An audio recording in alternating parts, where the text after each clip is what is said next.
지난주에 우리는 하나님의 일에 대해서 하나님의 일이 무엇인가에 대해서 우리가 좀 배웠죠. 그래서 하나님의 일을 한다는 것이 무엇인가?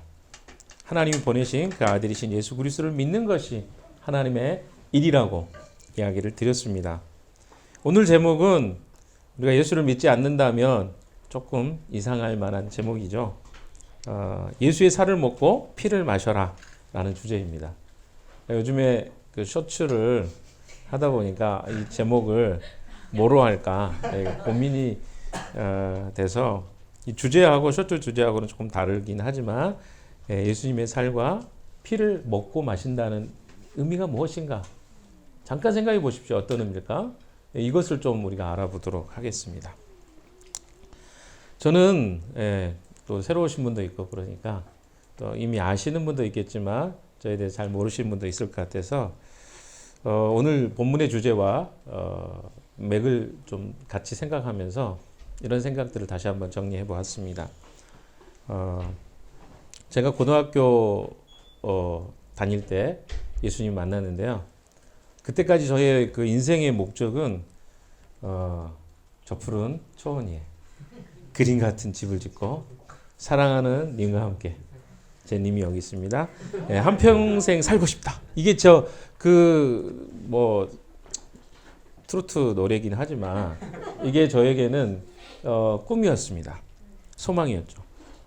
그러나 제가 예수님 만나면서 제 꿈이 바뀌게 되었습니다. 주님을 위해서 내가 가치 있는 삶을 좀 살고 싶다.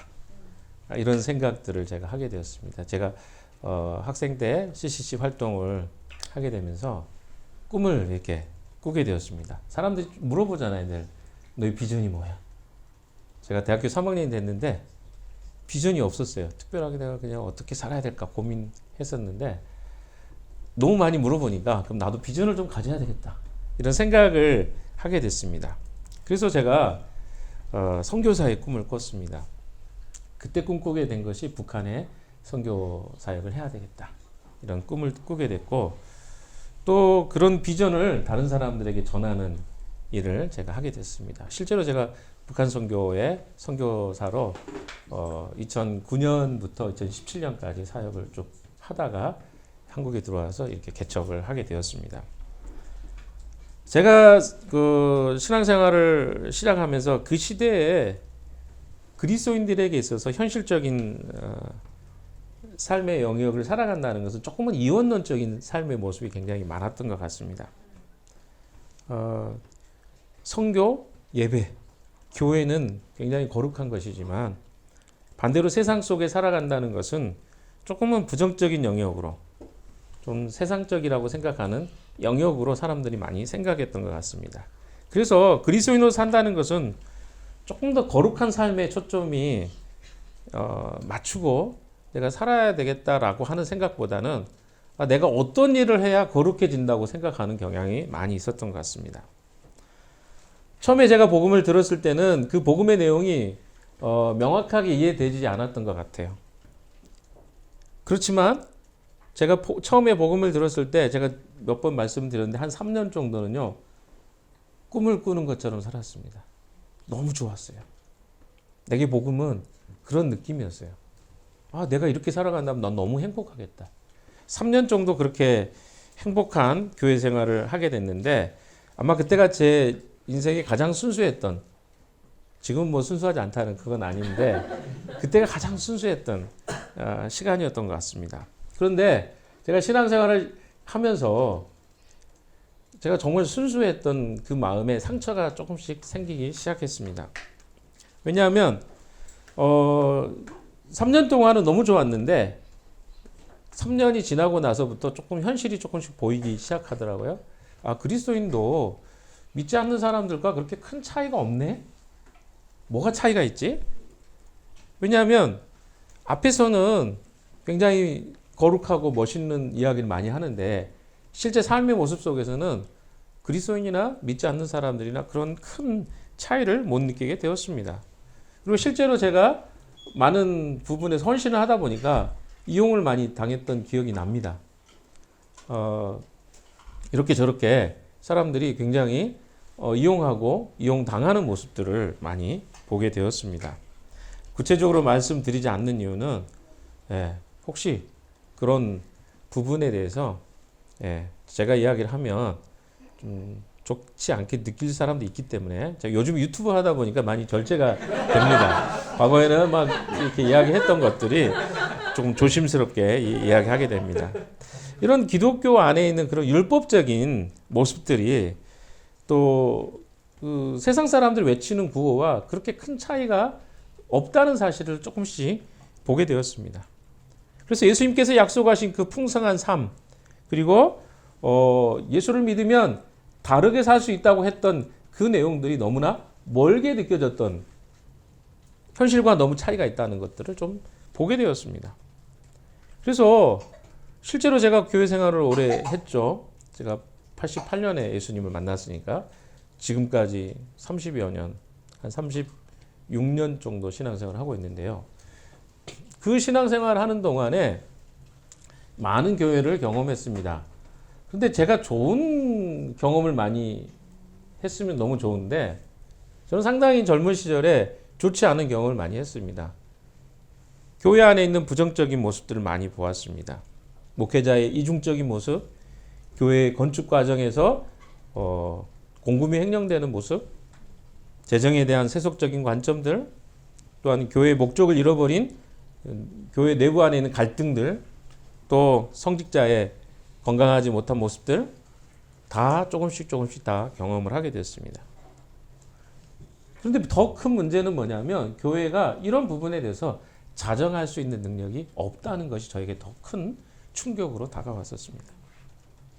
또 다른 고민이 있었습니다. 제가 청년들 사역을 오랫동안 했기 때문에 21년 동안 CC의 간사로 살았기 때문에 굉장히 긴 시간이죠. 21년이라는 시간은. 그동안에 경험했던 게 뭐냐면 상당히 많은 젊은 기독교인들이 처음에는 신앙을 배워가면서 열정을 갖습니다. 그리고 어떻습니까? 뭔가를 바꿔봐야 되겠다. 개혁해봐야 되겠다. 이런 생각들을 다 하더라고요. 처음에는. 그러다 시간이 조금씩 지나면 교회 안의 부조리와 부정에 대해서 이야기했던 그 지체들이 나중에는 자기가 그 부분의 일부분이 돼서 그 구성원 중에 한 사람으로 자연스럽게 바뀌어가는 것들을 보게 되었습니다. 긴 시간 동안 관찰 속에 우리에게 이런 청년들조차도 쉽게 마음이 이렇게 변질되는 것들을 보면서 우리 안에 소망이 없구나 라고 하는 생각들을 갖게 되었습니다. 어쩌다가 이렇게 되어버렸을까? 이 고민이 저에게는 심각하게 다가왔습니다. 우리가 믿고 있는 모든 것들이 어디서부터 문제가 있었던 것일까? 이 생각을 하고 있을 때 저는 하나복을 알게 됐습니다. 하나님 나라 복음에 대해서 듣게 됐고, 그러면서 깨달은 게 뭐냐면 우리의 본질적인 문제에 우리가 집중하지 못했구나. 신앙의 본질로부터 우리가 벗어났기 때문에 지금 모든 문제가 발생하게 된 것이구나 라는 것들을 깨닫게 되었습니다. 오늘 본문의 이야기가 그것과 조금 연관이 되어 있는 것 같습니다. 오늘 본문에서 예수님은 자신을 생명의 떡이라고 말씀하십니다. 빵이라고 우리는 이게 새 번역에는 번역이 됐고요. 또 개역개정에는 떡이라고 번역되어 있어요. 그러나 사실은 우리에게 떡이나 빵은, 빵 들으면서 여러분 어떤 생각? 그렇게 큰 느낌이 안 오잖아요. 사실 우리는 빵을 먹는 사람도, 오늘 아침 빵 먹는 사람 있었어요? 네. 좀 그러네. 빵 먹지 마세요. 건강을 위해서. 우리는 밥이잖아요. 밥심으로 살잖아요. 한국 사람들에게 밥이라는 의미가 훨씬 다가오거든요. 근데 빵이라고 하니까 이게 무슨 말이야? 생명의 빵? 그렇잖아요. 우리에게 안 다가오잖아요. 사실 우리에게는 조금 밥이라는 표현이 조금 더 다가옵니다. 밥이 됐든 빵이 됐든 떡이 됐든 중요한 건 뭐예요? 생명의 양식이죠. 양식이라는 데 초점이 있습니다. 예수님 자신을 생명의 빵, 떡, 밥이라고 말씀하십니다. 여기서 이 떡이라고 번역한 아르토스는 어떤 단어냐면 주식이나 양식을 가리키는 말입니다. 그러니까 양식이에요. 내가 주로 먹는. 그럼 내가 그거 없으면 어때요? 힘을 공급받지 못하는. 근데 그게 단순히 우리가 생각할 때 이것은 내가 먹고 마시는 어떤 이런 종류의 것으로 생각할 수 있는데 예수님 말씀하신 생명의 빵, 떡이란 말은 무슨 말인가 살펴보도록 하겠습니다. 지난 주의 말씀에 우리가 수련회하면서 했던 메시지가 있었습니다. 29절까지 이야기 속에 우리는 사람들이 예수님께서 오병이의 기적을 베푸셔서 그들에게 먹을 것을 채워주셨기 때문에 그들이 예수님을 따르고 있는 사실을 보게 되었습니다. 그래서 예수님께서 하나님의 일이 무엇인가에 대해서 이야기하십니다. 하나님의 일이 무엇이라고 했습니까? 예. 하나님의 아들을 믿는 것이 하나님의 일이라고 했습니다. 그런데 30절에 그들이 뭐라고 이야기합니까? 30절 한번 같이 읽어볼까요? 30절 말씀 여러분이 큰 소리로 한번 읽어주십시오. 시작. 그들은 다시 물었다. 우리에게 무슨 표징을 행하셔서 우리로 하여금 보고 당신을 믿게 하시겠습니까? 당신이 하시는 일이 무엇입니까? 자, 이들은 무엇을 물어봅니까? 아니, 하나님의 일이 무엇이냐고 물어봐가지고 예수님이 뭐라고 그랬어요? 예수를 믿는 거라고 했어요. 그랬더니 그들이 뭐라고 이야기해요? 30절에 우리에게 무슨 포직을 행하셔서 우리로 하여금 보고 당신을 믿게 하십니까? 이게 무슨 대화가 이렇습니까? 예수님이 분명히 그러니까 당신을 믿는 것이 하나님 일이라고 했는데 그러면 우리에게 뭘 보여달라는 거야? 표징을 또 보여달라는 거야. 예수님이 지금 뭘 보여주셨어요? 오병이의 기적을 보여주셨습니다. 이미 보여주셨어요. 근데 그들이 왜 그러면 또 다른 표징을 또 보여달라고 했을까요? 왜 그랬을까요? 자, 31절을 보시면 이해되십니다. 31절 시작. 그는 하늘에서 빵을 내려서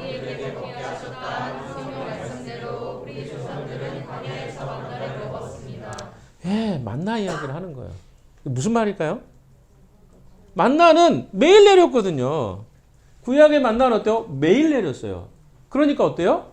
예수님 한 번 오병이어 기적 베푸셔가지고 우리 한 번 먹이는 걸로 충분하지 않고 매일 그러면 이걸 또 보여주실 거냐 이걸 질문하고 있는 거예요. 지금 이들은 어디에 관심이 있습니까? 예수님에게 관심이 없어요. 지금 어디에 관심이 있어요? 또 뭔가 자기의 삶에 필요를 채워줄 것에 관심이 지금 있다는 사실은 우리는 알게 됩니다. 그들 편에서는 하나님의 아들을 믿는 것이 하나님의 일이라는 말을 무슨 표징을 또 보여주셔서 우리를 계속해서 당신을 믿게 만드셔야 된다라고 하는 이런 질문으로 그들이 요구하고 있는 것이요, 예수님께. 이들은 영적으로 무지한 상태였습니다. 여러분, 요한복음에 되게 이상한 표현들이 조금 많이 나와요. 예를 들어서 그 혼인잔치, 가나의 혼인잔치에서 보시면 잔치에 참여했던 사람들이 2장 9절에 뭐라고 이야기하냐면 잔치를 맡은 사람은 이 포도주가 어디서 났는지 몰라서 신랑에게 물어봅니다. 대체 이 포도주가 어디서 났지? 이런 어디서 났을까가 장소에 대한 궁금함을 가지고 있어요. 근데 니고데모하고 예수님이 대화하시는 요한복음 3장에서는 뭐라고 이야기하냐면 이런 일이 어떻게 있을 수 있습니까? 어디로 와서 어디로 가는지 알지 못하더라. 뭐 이런 표현이 나와 있어요. 그러니까 성령이 어떻게 오셔서 어디로 어떻게 일하시는지를 알지 못하더라. 이런 표현이 나옵니다. 또 사마리아 여인과의 대화 속에서 4장 11절 물 기를 그릇도 없고 물은 깊은데 어디서 생수를 구하신다는 것입니까? 자꾸 뭐가 나와요? 어디? 그리고 예수님이 6장에 질문하시죠. 빌립에게. 뭐라고 질문하십니까? 어디서 이 사람들을 먹일 수 있겠느냐? 자꾸 어디가 나와요. 그러면 답이 이제 6장에 나온 거죠. 뭐라고 나온 겁니까? 하늘로부터. 그러니까 모든 예수님이 지금 하고 계신 것들은 뭐냐면 위로부터 지금 어떤 일들이 일어나고 있는 거예요. 이 일들에 대해서 예수님은 계속 이야기를 하고 있는데 사람들은 어떻게 생각하는 거예요? 장소로 보는 거예요. 대체 자기들의 이해 속에서는 이 장소가 이해될 수 없는 것이죠. 대체 어디서? 어떻게? 이런 표현을 하고 있습니다. 그래서 우리가 앞에 봤던 6장에서도 빌립에게 하신 이 떡을 어디서 구할 것인가? 어디서 이 떡을 구하는 거예요? 예수 자신이 하늘로부터 오신 산떡이라는 것을, 생명이라는 것을 이야기해 주고 있는 것입니다. 이 질문 가운데서 우리는 인간의 무지와 부족함에 대해서 볼 수 있게 됩니다. 어디서를 왜 이렇게 강조하신 걸까요? 예수님은 장소적 개념으로 이 답을 하고 있는 것이 아닙니다. 31절에 이야기하고 있는 것처럼 하늘에서 그들에게 떡을 먹이시게 하신 것이죠. 자, 여기 보시면요, 이렇게 표현됐어요. 우리 조상들은 광야에서 만나를 먹었습니다. 근데 예수님이 뭐라고 이야기합니까? 이것을 그들은 뭐라고 생각하냐면 모세가 그들에게 만나를 먹여서 그들이 먹었다라고 생각해요. 빵을 먹었다. 그런데 예수님이 정정해 주시죠. 32절 한번 볼까요? 시작.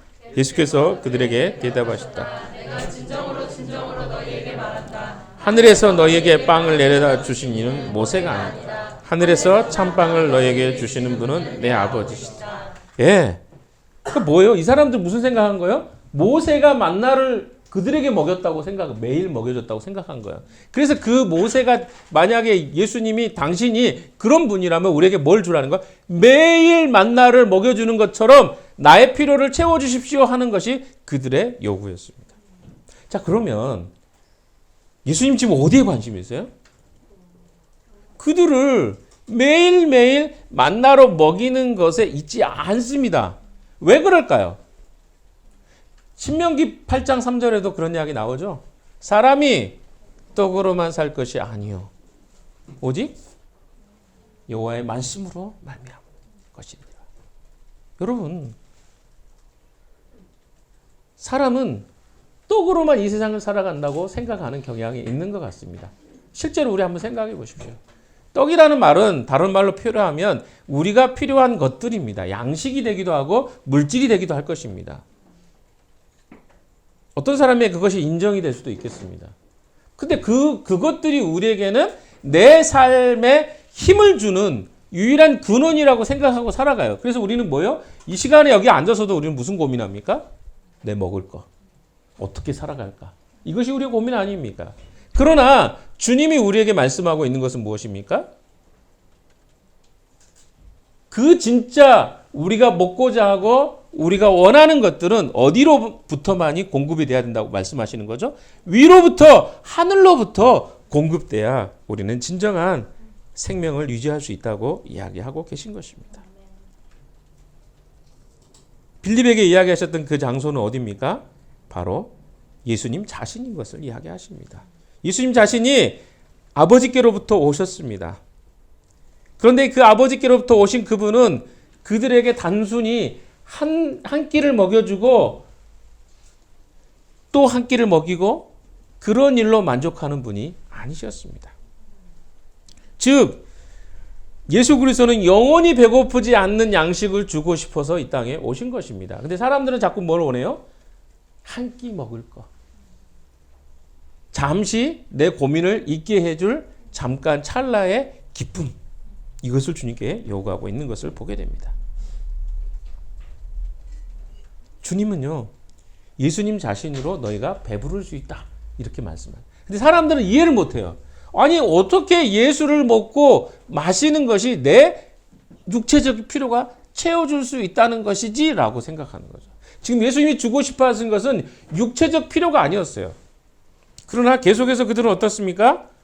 육체적 필요만을 요구했습니다. 여러분, 성경은요, 하나님과 인간의 관계의 회복에 관한 이야기입니다. 그러니까 우리가 계속 이야기하지만 우리의 살아있다는 것은 하나님과 관계 맺고 있는 사람을 성경은 살아있다고 이야기하고 하나님과 관계가 맺어 있지 않는 사람을 죽었다고 이야기합니다. 이런 관점에서 이 말씀을 보셔야 돼요. 무슨 말이냐면 우리가 단순히 먹는 물질적인 이 부분은 살아있지만 죽은 사람도 원하는 것들입니다. 그거 먹는다고 살아나지는 않는다는 것이죠. 예수님은 뭐예요? 그걸 위해서 오신 것이 아니죠. 진짜 영원한 생명을 우리에게 주고 싶어서 오신 것입니다. 그러니까 여기서 부딪힘이 있는 것이죠. 그들이 원하는 건 뭐예요? 내 삶에 그냥 육체를 가지고 살아가는 삶에 필요한 것들. 그것을 그들은 원했습니다. 여러분, 우리라고 다릅니까? 한번 생각해 보세요. 예수를 믿는데 우리 삶 가운데 정말 예수님이 주고 싶어 하시는 것만 여러분 원하십니까? 아니잖아요. 우리의 문제가 거기서 어긋나기 시작했습니다. 예수가 아닌 다른 것들이 우리에게 더 필요하다고 생각하기 시작했어요. 그러다 보니까 어때요? 우리의 모든 문제들이 예수가 아닌 다른 것들에 의해서 생겨나기 시작한 것들입니다. 인간은 하나님과 관계 문제가 깨져서 죽은 존재가 된 것인데, 그래서 에베소서 2장 1절이나 로마서 6장 23절 같은 말씀에서는 인간이 지은 죄로 세상은 깨졌고 인간은 그 망가진 세상 속에 살고 있으며 자신과 이웃, 더 나아가서 세상과 이 생태계가 다 깨지게 되었다. 다 거기서부터 문제가 시작됐다라고 성경은 일관되게 이야기하고 있습니다. 그러니까 인류의 모든 공경은 어디서부터 온 거예요? 하나님과 분리로부터 온 거예요. 그러니까 이것이 예수님이 말하고 싶은 근본적인 문제에 대한 지적이었어요. 그러나 사람들은 어때요? 당장 그 결핍 속에서 내 배가 채워지면 만족하는 상태의 사람들이었던 것이죠. 이 문제를 근본적으로 해결하기 위해서 하나님께서 예수라는 생명의 떡을 우리에게 보내셨다는 것이 예수님의 이야기입니다. 그분의 십자가 희생으로 우리가 살아나게 된 것입니다. 하나님이 인간이 되셔서 인간의 문제를 해결하시고 인간이 살 수 있는 길을 여신 것입니다. 이것이 성경이 가르치는 본질적인 내용입니다. 그래서 예수님은요, 자신을 십자가에 희생해서 우리가 그분을 먹고 마실 수 있도록 하신 것입니다. 그렇게 해서 우리를 살리신 것이죠. 그래서 우리가 그의 살과 피를 먹어야 된다는 말은 뭐냐면 그분이 우리를 위해서 행하신 것들, 이 일들을 믿음으로 받아들이는 것을 이야기합니다. 예수님은 우리에게 생명의 빵, 떡, 밥인 것입니다. 예수 그리스도의 구원은 생명의 빵이신 예수, 즉 우리를 살리는 예수 그리스도께 우리가 인격적으로 반응하게 되는 것을 이야기합니다. 사실 34절의 이야기를 한번 볼까요? 34절 한번 봅시다. 시작. 그들은 예수께 말하였다. 주님, 그 빵을 언제나 우리에게 주십시오. 33절에도 이야기하잖아요. 그들은 예수님께서 이야기하십니다. 하나님의 빵은 하늘에서 내려와 세상에 생명을 주는 것이다. 그러니까 예수님은요, 사람들에게 이 빵을 주시는데, 빵이라고 하니까 자꾸 저에게 어감이 그래요. 밥을 주시는데 그 밥이 하늘에서 주시는 생명의 밥이래요. 그냥 밥이 아니고 생명의 밥이래요. 그래서 이걸 먹어야 어떻게 되는 거예요? 사람이 살아나는 거예요. 그게 바로 예수님이 주고자 하는 생명의 밥이었다고요. 근데 사람들이 뭐라고 합니까? 주님, 그 빵을 언제나 우리에게 주십시오. 이 사람들이 여전히 무슨 생각하고 있는 거예요? 먹는 걸로 생각하고 있어요. 그러니까 이게 지금은 이 문제가 계속 그들에게는 해결되지 않은 거예요. 왜? 그들의 눈에는 보여지고 현상적인 것이 가장 중요한 거예요. 우리도 그렇지 않습니까? 눈에 보여지고 현상적이면 우리는 그것이 과학이라는 것으로 전환이 되죠. 그래서 어때요? 믿을 수 있는 것, 과학은. 눈에 안 보이는 것을 믿을 수 없는 것, 이렇게 생각합니다. 그러니까 예수님이 이야기하는 것은 과학이 아닌 거예요. 그래서 사람들이 그걸 받아들일 수 없는 거예요. 그러나 주님은 과학을 넘어서 주님이 만들어 놓은 유일한 방법으로 우리에게 생명을 전수해 주기를 원하시는 것입니다.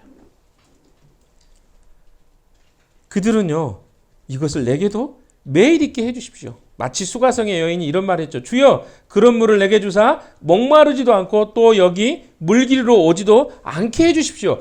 여러분, 굉장히 중요한 질문입니다. 여기까지 나온 것은. 왜?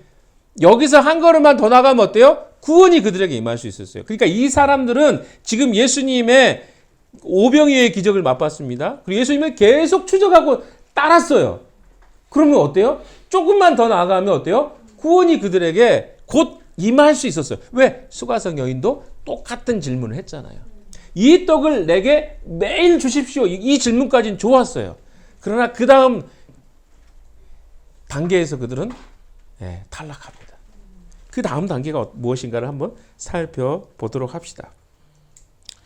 예수님께서 35절에 이렇게 말씀하시죠. 같이 읽어봅시다. 시작. 예수께서 그들에게 말씀하셨다. 내게 생명의 빵이다. 내게로 오는 사람들은 결코 줄이지 않을 것이다. 나를 믿는 사람은 다시는 목마르지 않을 것이다. 37절도 한번 읽어볼까요? 시작. 아버지께서 내게 주시는 사람은 다 내게 올 것이요 또 내게로 오는 사람은 내가 물리치지 않을 것이다. 자, 주님이 말씀해. 내가 생명의 빵이다. 밥이다. 떡이다. 내게 오는 사람들은 결코 줄이지 않을 것이다. 이것은요, 먹을 것의 문제가 아니었잖아요. 지금 우리가 읽어보니까 그렇잖아요. 나를 믿는 사람은 다시는 목마르지 않겠다는 것도 이것은 단순히 먹고 마시는 문제가 아니었어요. 그들의 영적인 해갈을 주님은 위해서 자신의 피를 주셨고 그들의 영적인 생명을 위해서 살을 주신 것입니다. 이 문제 앞에 그들이 넘어진 거예요. 예수님 자신이 생명이라고 하니까 그들이 안 믿어져요. 그래서 뭐라고 이야기합니까? 뒤에 보시면 여기서 딱 무너져 버립니다. 왜? 42절 보십시오. 이 사람은 요셉의 아들 예수가 아닌가? 그의 부모를 우리가 알지 않는가? 그런데 이 사람이 어떻게 하늘에서 내려왔다고 하는가? 그들이 알고 있는 경험, 지식, 정보, 그리고 눈에 보이는 것, 그것들이 그들을 주님께로 인도하는데 가로막게 했습니다. 이거 뭘까요? 자기 확신이에요. 우리는 여기에 확신을 둡니다. 무엇으로? 내가 경험했던 과거의 경험, 내가 알고 있는 정보, 지식, 이거 내가 세상 속에서 옳다고 믿어왔던 가치관, 이런 것들에 의해서 우리는 어때요? 우리 삶을 이끌어 왔습니다. 그러다 보니까 새로운 가치관과 관점과 새로운 생명이라는 이야기를 전혀 이해할 수 없는 거예요. 자, 그럼 무엇입니까? 사람들은 여기서 다 넘어졌어요. 예수님 자신이 생명의 떡이라고 하니까 사람들이 수군거리기 시작했고 하늘에서 왔다는 말을 믿지 않았습니다. 떡을 먹었던 자들도 이것을 이해하지 못했어요. 예수님은 하늘에서 자신의 살을 찢기고 나누어 주심으로 생명을 살리는 산떡으로 이 땅에 오셨지만 사람들이 이것을 이해하지 못하고 알지 못하는 것을 보게 됩니다. 여러분, 오늘날의 사람들도 관심의 모양은 다 다르지만 먹는 떡에 관심을 가지고 있습니다. 우리도 어떻게 보면 굉장히 고상하게 우리 자신을 포장하지만 우리의 모습 안에 어떤 모습이 있습니까? 마치 떡에는 관심이 없는 것처럼 오히려 떡에 내가 관심이 있다고 하는 것이 더 솔직할지도 모르겠습니다. 그러나 진실하게 우리는 그 문제에 집중되어 있는 우리 자신을 주님 앞에 고백할 필요가 있습니다. 그리스도의 말씀 앞에 사람들이 이것을 깨닫지 못합니다. 먹기는 먹었는데 계속해서 그들은 그것만 원했어요. 그러나 예수님의 생각은 어디 있습니까? 그들의 생각 너머에 영원한 결핍을 해결해 주고 싶은 것이 예수님이 이 땅에 오셔서 하셨던 항상 일관된 내용이었습니다. 그러니까 지금 다르게 이야기하면 예수님은 우리의 진짜 결핍을 해결하고 싶으셔요. 근데 우리는 무슨 결핍을 원해요? 당장의 결핍. 그리고 부가적 결핍이죠. 그 주님과 단절된 것으로 인해서 파생된 부가적 결핍이 해결되는 것을 우리는 원합니다. 그러나 주님은 뭐예요? 그 단절의 진짜 핵심적인 내용을 주님은 회복하기를 원하시는 것입니다. 여기서 우리의 문제가 있는 것이에요.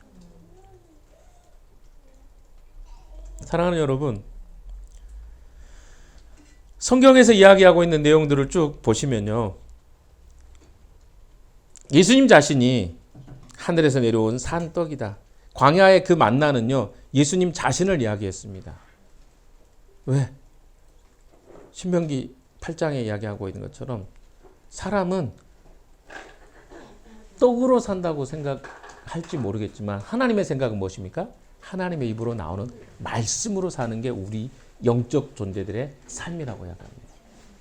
그럼 여러분은 어떻습니까? 실제 우리의 삶 가운데 육적인 문제와 일들이 해결되면 행복하던가요?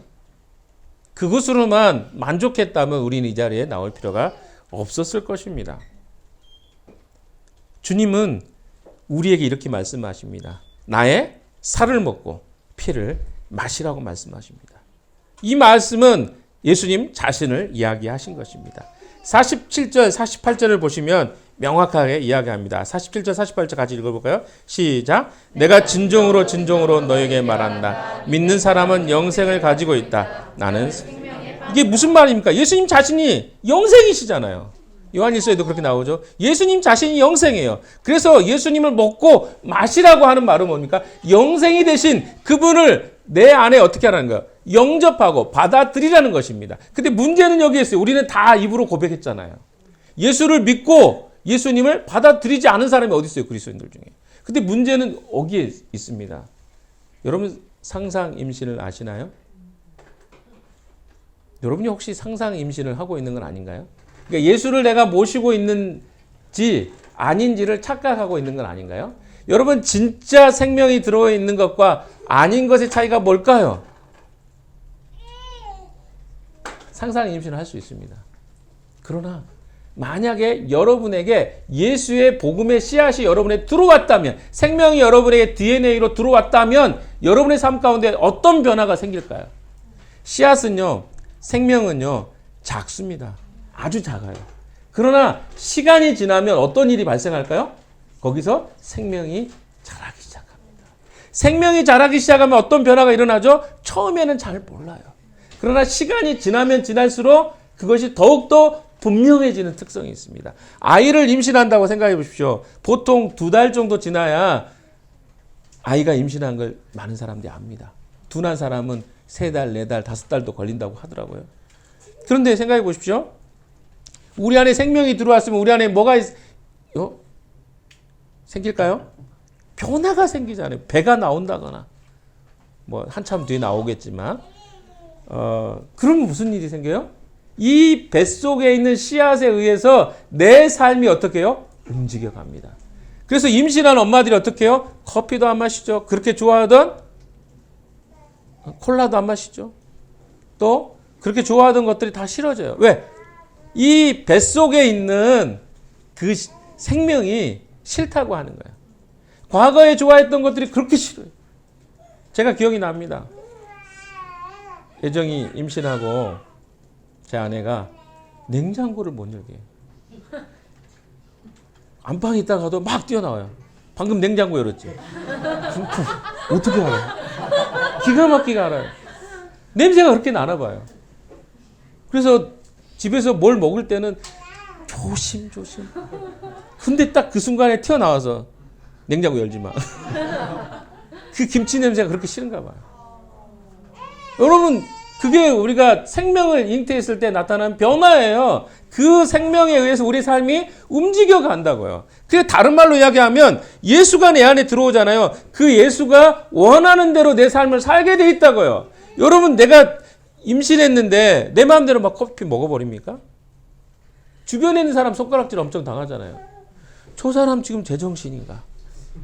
막 말리잖아요. 먹지 말라고. 얼굴 피부가 뭐 검해진다. 뭐 등등. 뭐 뼈가 약해진다. 못 먹게 하잖아요. 담배도 못 피게 하고. 1절 뭐예요? 그 생명의 인도를 받는 거죠. 어떻게 보면. 저는 그게 굉장히 중요하다고 생각합니다. 예수를 영접했다는 비슷해요. 뭐라고 표현하는 것보다 다른 어떤 것보다 이런 표현이 맞다고 생각합니다. 그러니까 내 안에 생명이 들어오면요. 처음에는 그 변화가 잘 안 느껴져요. 그러나 시간이 지나면 지날수록 예수를 우리가 품고 살아가면 내 삶은 그분에 의해서 움직여질 수밖에 없는 것입니다. 그분을 믿고 받아들였다는 말은 이런 말입니다.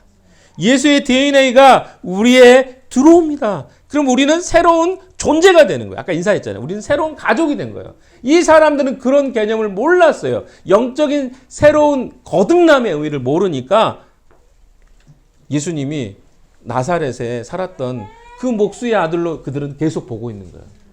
우리는요, 이 땅에 살지만 예수를 영접하는 순간 우리의 삶이 새로운 신분이 되었다는 거 아십니까?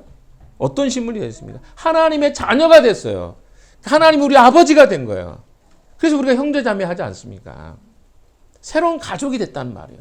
그러니까 DNA가 새롭게 된 거예요. 완전히 다른 존재가 된 거예요. 근데 여전히 뭐라고 생각해요? 나는 과거의 내가 나라고 생각하고 사는 거죠. 여기서 충돌이 생기는 겁니다. 예수 안에 들어왔는데 여전히 과거 예수 믿기 전에 살았던 삶이 나를 이끌어 가니까 교회가 문제가 생기는 것이고 여전히 주님의 인도를 받지 못하는 모습이 있다고 저는 생각합니다. 사랑하는 여러분, 결론입니다. 저는 예수를 만나는 모든 사람들에게 이 하나의 선택이 있다고 생각합니다. 처음에는요, 예수를 만났을 때 기쁨이 있을 거예요. 너무 좋잖아요. 뭐 사랑해주는, 저는 3년을 진짜 뜬구름 위에 살았어요. 교회 가는 게 너무 행복했고요. 교회에서 이렇게 한 번씩 리트리트 하잖아요. 밤을 새면서 그 시간이 너무 좋았어요. 매일 그렇게 했으면 좋겠다. 그 정도로 좋았어요. 3년을 그렇게 살았습니다. 그래서 처음에 예수를 믿게 되면 우리는 굉장한 큰 기쁨으로 그분을 따르게 됩니다. 그러나 주님은 알아가면 알아갈수록 자신이 살았던 삶의 가치와 주님의 말씀이 충돌되는 것을 경험하게 될 것입니다. 그때 그 사람은 진짜 이것이 나에게 도움이 되는가? 혹시 이것이 나의 삶에 방해가 되는 건 아닌가? 이런 고민을 하게 돼요. 저는 아까 제가 CC에서 선교단체 간사로 살았다고 얘기했습니다. 근데 선교단체 간사로 살면서 많은 학생들을 봤어요. 21년을 사역했으니까 얼마나 많이 봤겠어요. 근데 많은 사람이 처음에는 다 순전하게 주님을 따르는 것처럼 보입니다. 근데 대학을 졸업하고 나잖아요. 그러면 그 사람들이 달라지는 걸 보게 돼요. 많이 달라집니다. 심지어는 신앙조차 없어지는 아이들이 많이 있어요. 근데 한번 고민이 되죠. 왜? 이 아이들이 그때 그렇게 순전했던 모습이 왜 이렇게 변해졌을까? 이 고민을 할 때 들었던 생각이 뭐냐면 바로 이런 거죠. 처음에는 그들에게 그렇게 가치관의 큰 문제를 신앙생활 할 때 요구하지 않습니다. 요구되지도 않고요. 그런데 이제 내가 어떤 직장을 정하거나 삶의 어떤 선택들을 할 때마다 가치관으로 선택을 적용받게 돼요. 그래서 내가 뭐 직장을 정하는데 그 직장의 요소가 돈이 우선이 되는지 아니면 뭐 가정이 우선이 되는지 혹은 교회가 우선이 되는지 혹은 뭐 아내를 선택하는 기준이 외모인지 아니 능력인지 이런 모든 것들 속에 우리가 다 시간이 지나다 보면 타협을 해요. 그러다 보면 자기도 모르게 어떻게 돼요? 자기 자신이 다른 가치관을 갖고 있는 사실이 밝혀지는 것입니다. 그래서 나중에는 무슨 생각이 되냐면 신앙을 요구하고 하나님께 순종하라는 말을 들을 때 콧방귀가 껴져요. 에?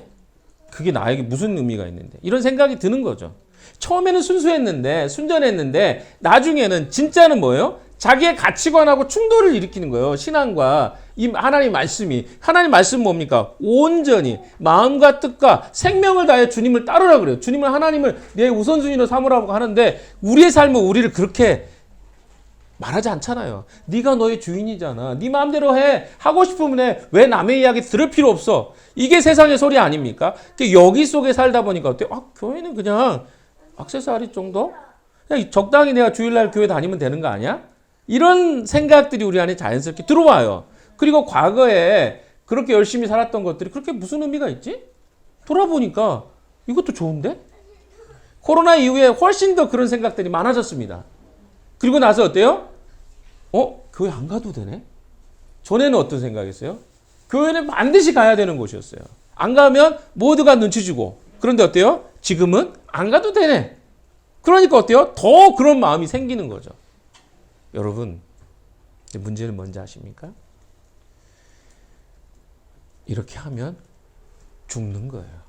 근데 우리가 그걸 모르고 살고 있는 것이죠. 아직 젊기 때문에. 끝이 가깝지 않다고 생각하기 때문에. 영원한 생명은요, 지금 삶에서 결정나는 게 아니고 우리가 주님을 만나는 순간에 결정되는 거예요. 그렇기 때문에 우리 안에 지금 내가 괜찮고 지금 내가 살아가는 것이 문제가 안 된다고 그래서 끝나는 게 아니에요. 괜찮은 게 아니에요. 사랑하는 여러분, 우리는 이런 선택을 해야 됩니다. 매일 선택이에요. 어떤 선택입니까? 하루의 시간 속에 우리는 매일 주님의 뜻대로 살 것인가 아니면 세상의 가치대로 살 것인가의 선택 속에 놓여 있습니다. 근데 여러분이 예수님을 생명의 빵, 떡, 밥으로 알고 있다면 어떻게 할까요? 그 DNA가 원하는 대로 우리는 따라가게 돼 있어요. 그러나 예수의 생명이 내 안에 풍성히 거하지 않으면 우리는 그냥 내가 원하는 살아왔던 대로 여러분 삶을 살아가게 될 것입니다. 주님은 우리에게 주고 싶어 하는 것이 영원한 생명이지. 근데 그렇다고 해서 여러분 주님이 우리의 삶에 아무런 관심이 없는 게 아니에요. 먹을 거, 마실 거, 입을 거 염려하지 마라 그랬잖아요. 그리고 어떻습니까? 우리의 필요를 구하라 그랬잖아요. 우리의 필요를 구하고 우리의 것들이 채워지지 않는다는 말이 아니라 이런 데 관심이 없다는 말이 아니라 주님은 이쪽에 관심을 덜 두고 계시다는 거예요. 주님은 어디에 관심이 있어요? 내 생명이 영원한 하나님과 연결되어 있는가? 여기에 관심이 온통 집중되어 있어요. 야, 네가 나랑 지금 연결되어 있니? 이게 주님의 관심이라니까요. 근데 우리는 어디에 있어요? 아니 주님 그거 말고요. 그건 별로 저에게 중요하지 않아요. 시급하지도 않습니다. 뭐가 중요합니까? 당장 오늘 먹어야 될 거. 내일 필요한 거. 주님 이거 주세요. 이게 우리의 삶 아닐까요? 이 선택 속에 우리는 오늘도 살아가야 될 것입니다. 결론적으로 여러분에게 이 한 주간 동안 또 선택들이 주어질 거예요. 여러분은 예수님을 생명의 밥으로 인식하십니까? 생명의 밥이에요. 예수님이 주고 싶어 하신 건 여러분에게 영생을 주고 싶어 해요.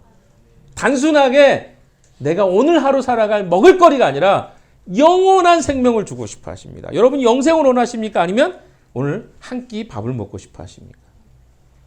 예수님은 여러분에게 영생을 주고 싶어 하십니다.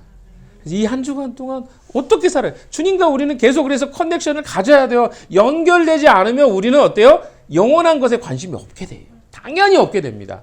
여러분 한 끼 안 먹으면 밥 안 먹으면 어떻게 돼요? 배고프잖아요. 예수로 매일 매 순간 매 끼 채워 넣어야 돼요. 오늘도 지금도 예수가 필요합니다 돼야 되는데 주일 한번 잠깐 한 몇십 분 설교 듣고 한 주를 이겨나간다고요? 근데 여러분에게 제가 한번 물어볼게요. 그러면 주일날만 밥 드세요. 식사는 주일날만 하는 겁니다.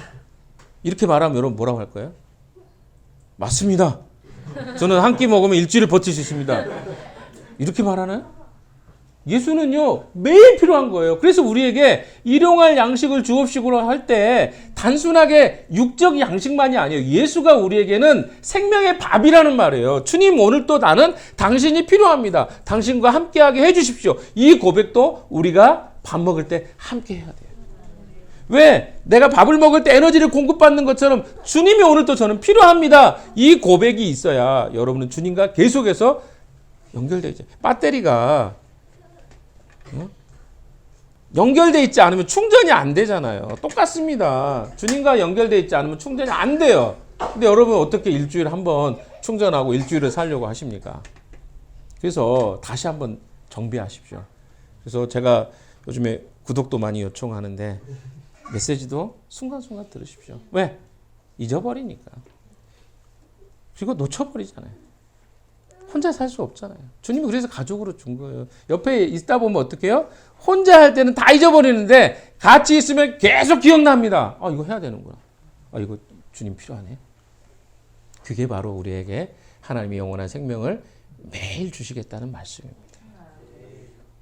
그 주님과 한 주간 동행하는 여러분 되시기를 주님의 이름으로 축원합니다. 기도합시다. 주님, 그렇습니다. 주님이 우리에게 생명의 밥이고 생명의 떡이시며 생명의 빵입니다. 오늘도 그 주님이 필요합니다. 아니 오늘만이 아니라 내일도 필요하고 모레도 필요하고 매일 필요합니다.